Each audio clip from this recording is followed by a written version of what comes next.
All right, we're back at it. We are on third grade division and related concepts worksheet inside of your math box binder for third grade.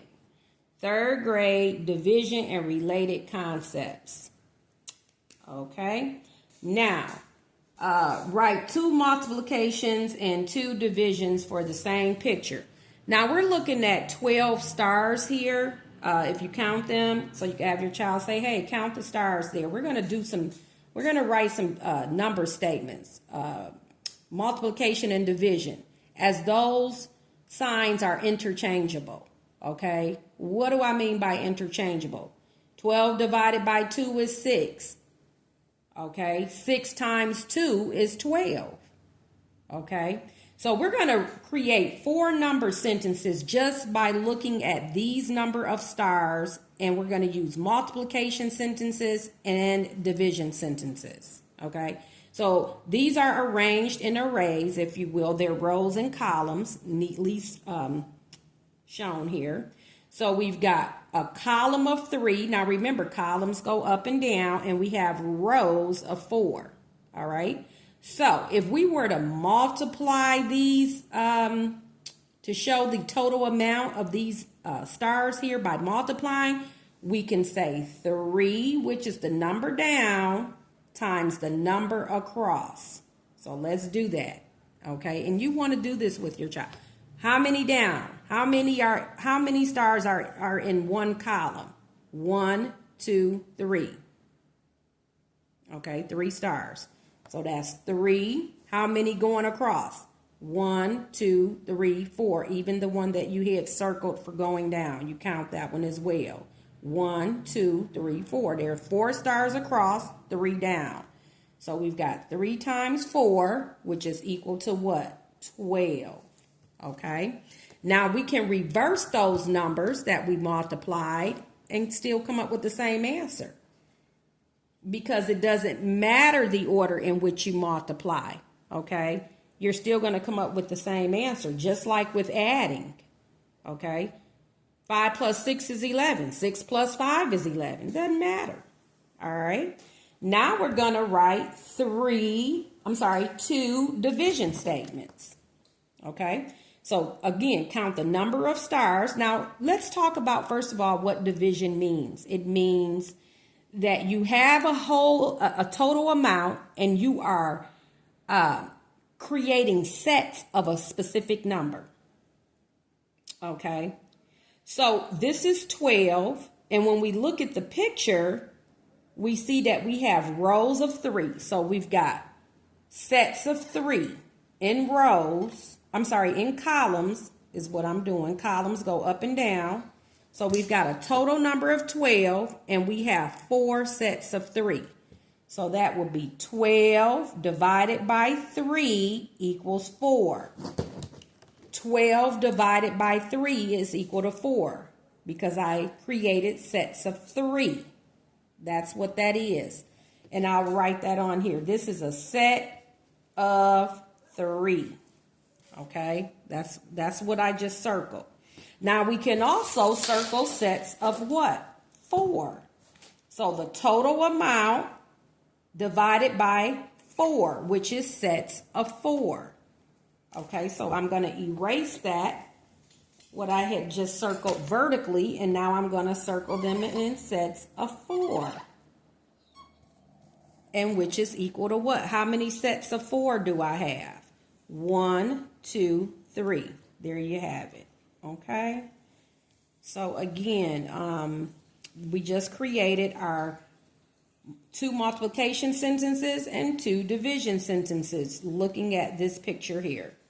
Okay, and this was sets of 4. Set of 4s.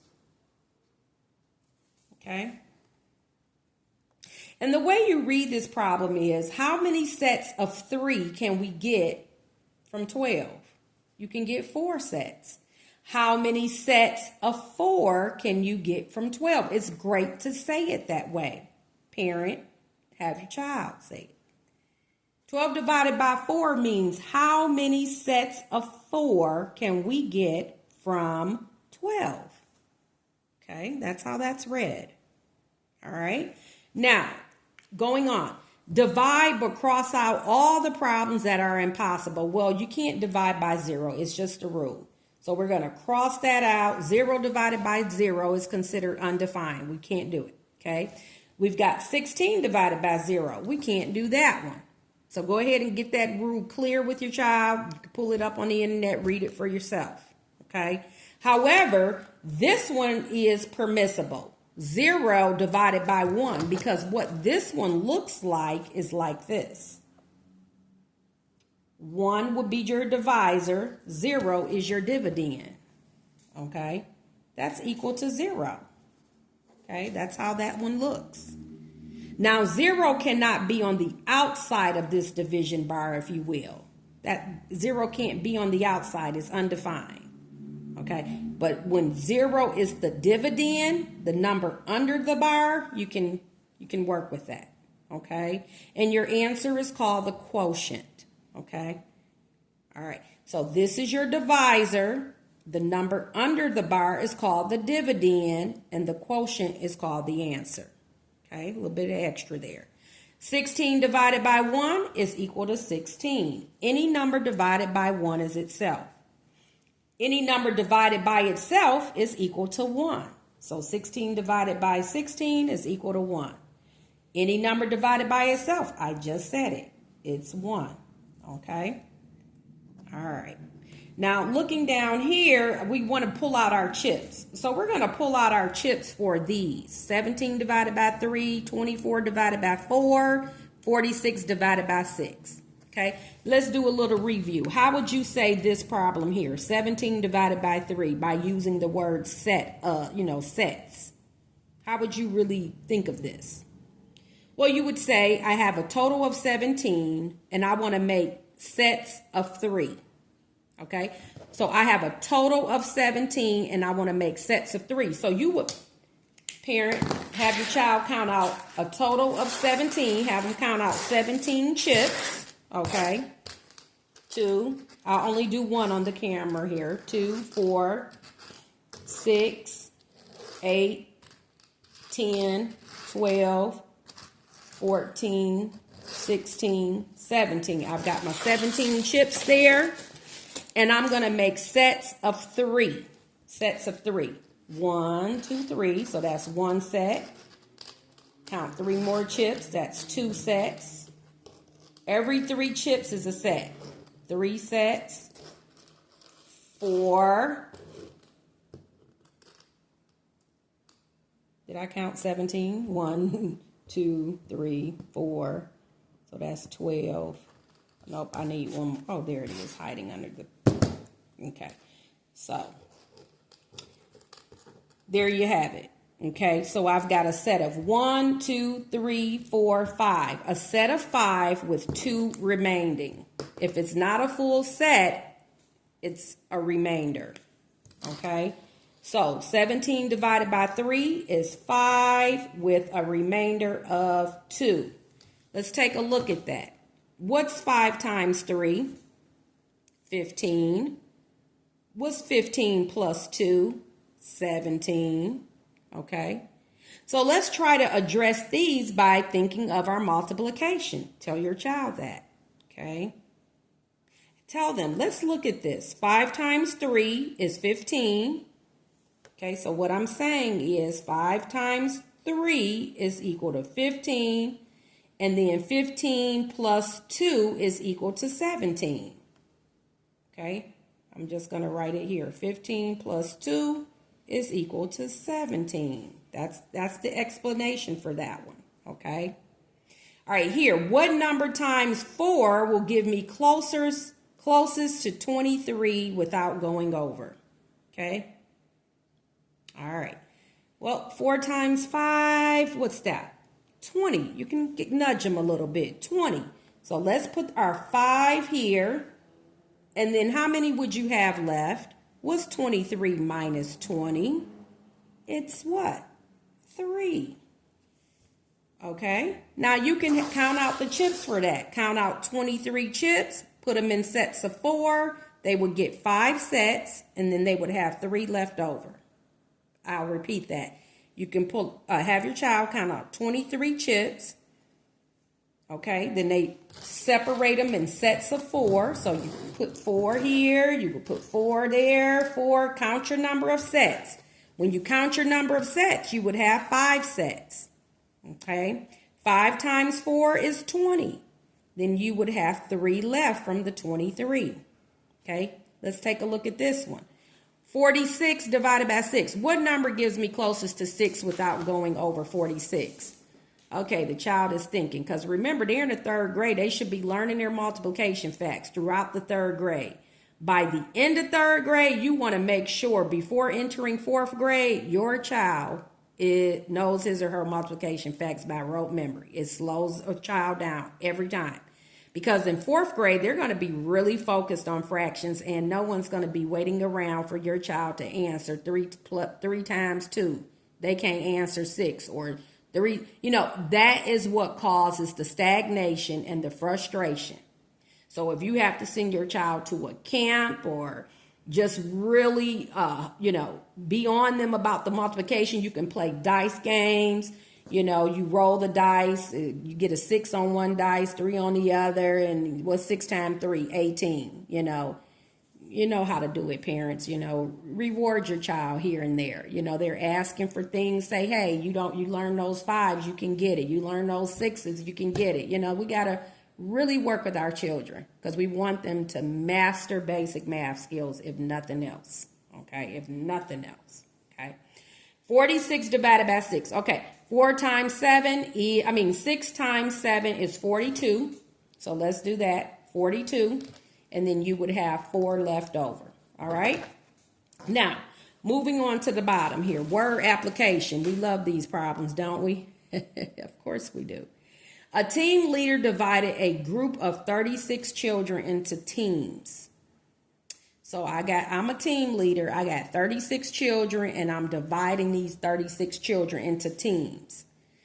Can he, the team leader they're talking about, divide the children equally into teams of 5? Well, does 36, when you divide 36 by 5, do you come up with a whole number, or would you have a remainder? That's the question. Okay. And then again, you can have your child count out 36 chips and divide them into 5s, groups of 5, 5, 5, 5. And then if they got 1 or so left over, they cannot be divided equally. So we know this answer is no. Because if a number is divisible by 5, it has to end in 5 or 0. And 36 does not end in 5 or 0. It clearly ends in 6. So it's not divisible by 5. That's what this is asking you. Is 36 divisible by 4? In other words, what number times 4 gives me 36? Is it a whole number? Yes, it is. It's 9. So, yes. So, we write yes. Okay? You're writing yes or no on these lines. Can is a matter of yes or no. Ability. Okay? Team of 9. Yes, 9 times 4 is 36. So, yes. Okay. Now, again, parent, this is a template. We don't want our child to learn this and then just know it by rote. They do this a few times and now they know all the answers. Parent, you can make up, problems to represent these types of problems easily yourself. You can change the number here, change the numbers here on the back of another template, and you can create your own problems. Okay? All right. Now, continuing on. What is an equal amount of children to make a team that is not in question above? What is an equal amount of children to make a team that is not in question above? Okay, well, this is where you're making up a problem. Let's say we've got 20 children.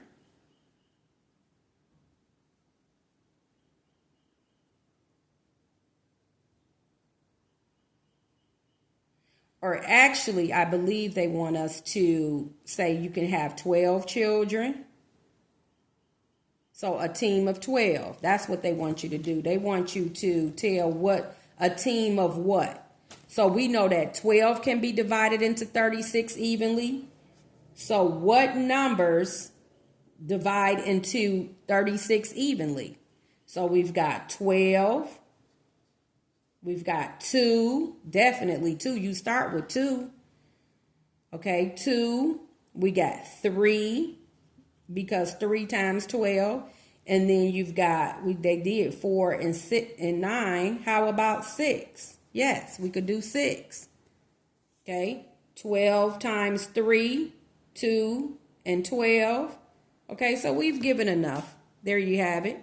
Now, if you wanted to divide it equally into 2 groups, how about this? 2 groups of 18, definitely.